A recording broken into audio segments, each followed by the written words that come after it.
మీరు పాయింట్ నా పేరు గోపిరెడ్డి. ఇది ఇది పాతకందుకూరు గ్రామం, నంద్యాల జిల్లా, ఆలగడ్డ మండలం.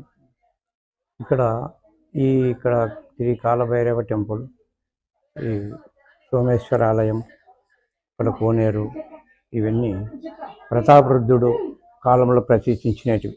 అంటే సుమారు 600 సంవత్సరాల కిందనని పూర్వీకులు పెద్దలు చెప్తుంటే మేము విన్నాము. ప్రతాపరుద్రుడు ప్రతిష్ఠించినటివి ఇవల్ల దేవాలయాలు, పురాతనమైన పాత దేవాలయాలు. ఈ పురాతనమైన పాత దేవాలయాలు చాలా రోజులు కొంతవరకు బాగా జరిగినాయి. మధ్యన తర్వాత మళ్ళా జీర్ణోద్ధరణ పరచుకోకుండా కొంతవరకు ఇబ్బందులు కలుగుతున్నాయి. పూజలు జరిగి కాడ జరుగుతున్నది.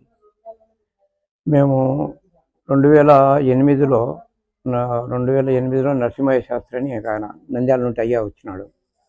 ఆయన వచ్చి చూసిపోయి ఇక్కడ గుడి శిథిలావస్థకు చేరుకుంటున్నది, ఇక్కడ దీన్ని పునరుద్ధరించాలంటే దీన్ని ఏదన్నా మీ గ్రామ సహకారం కూడా కావాలయ్యా ఇట్లా వచ్చి చెప్పని మాకు మళ్ళా వచ్చినాడు.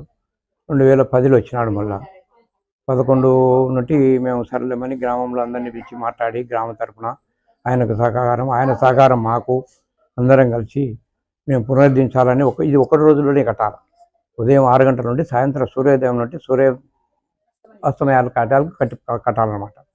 అందుకు ఇంకంత గ్రామాన్ని అంతా మేము కూర్చోబెట్టుకొని మాట్లాడుకొని చేసుకొని అందరు కట్ట చేసి ఆయన ఒక 2 సంవత్సరాలు మాకు ఇక్కడ రాళ్ళు తోలుకొని, 1 సంవత్సరం వల్ల ఇక్కడనే అప్పుడు కరెంటు కూడా లేదమ్మా. ఇక్కడ కరెంటు లేదు కాబట్టి మాకు అంత జనరేటర్ పెట్టుకొని రాళ్ళు మొలిపించుకొని ఇవల్ల చేసుకొని ఇదంతా 2013లో పునఃప్రతిష్ఠించడం జరిగింది. భైరవ స్వామిది జరిగింది. పునఃప్రతిష్ఠించి ఒకటి రోజుకి పొద్దున ఉదయం 5 గంటలకు మొదలు పెట్టుకున్నాం. 5 గంటల 15 నిమిషాలకి ఎంతో పొద్దు పట్టినాక మొదలు పెట్టాం. మళ్ళా పొద్దుగుకిటాలకు లోపల సూర్యోదయం అస్తమించాలి లోపల గుడి పూర్తి చేసుకున్నాం. మూల మట్టం కాడికి పైకి మట్టం కాడికి కంప్లీట్ చేసుకున్నాం. ఇది ఆ విధంగా ఉన్నదని చెప్పి ఇంతకుముందు పూర్వం అంతా పెద్దలు ఒక్క రోజులో బెత్తేయాలని చెప్పి అప్పట్లో ఏమి లేక నిలబడిపోయినదంట అని పెద్దలు చెప్తుంటే మేము విన్నాం. అప్పటి నుండి ఇంకా ఇక్కడ మాకు పూజలు వాళ్ళు రావడము ఇక్కడ బాగా జరుగుతుంది. 2013 నుండి ఇక్కడ పునఃప్రతిష్ఠ చేసి మళ్ళా చేసిన తర్వాత కుంభాభిషేకం కూడా మధ్యన జరిగింది. అంటే మేము మళ్ళీ 2013 నుండి ఇక్కడ అన్నదాన కార్యక్రమం స్టార్ట్ చేసినాం.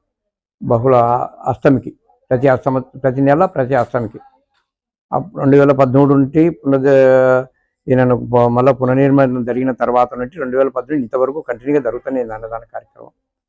అది ఏదో భక్తులు వస్తున్నారు, మాకు ఏదో ఒక సహాయం చేస్తున్నారు, అది చేస్తున్నాము. కాకపోతే అంటే కొన్ని ఇబ్బందులు ఉన్నాయి, సమస్యలు. మాకు ఇక్కడ దేవస్థానాలకి గవర్నమెంట్ మామూలుగా అయితే పొలం ఉంది.